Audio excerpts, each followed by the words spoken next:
Daryl Gorobat, who is in his 20s and is from Las Piñas City, knew he's gay when he was 13. Na-realize ko po na may iba sa akin. Then, pinoof ko na lang po sa sarili ko na ito talaga yung gusto ko. As the youngest of 10 kids, his family, particularly his father, supported him. Actually, magkakapatid po kami is 10 po at ako yung pinakabunso. Support naman po sila sa akin all throughout po. Lalo na po si Papa. Pinapakita po ng tatay ko na support siya sa akin the way na kapag may mga needs ako, tapos may mga gusto ko talagang gawin sa buhay ko ngayon. However, Daryl said he still experienced discrimination in the community. Sadly, his chosen response has been to just ignore the hatred. Lalo na dito po sa lugar namin kasi parang pagdating po tingin nila sa bakla is parang may gagawin masama, yung mga ganun. Hinarap ko po yung mga ganun discrimination sa pamagitan po na hindi ko papansin. Kasi pag pinasin ko po kasi parang lalo nalaki. Then, mas pinipili ko na lang po yung mga positive sides po.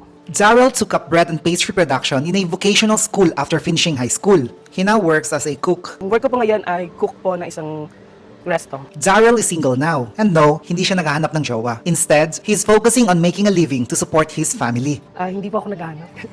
mas priority ko po kasi ngayon sa family po. Actually, madali naman po makahanap ng jowa dito sa Pilar, kaso kailangan po talaga may budget.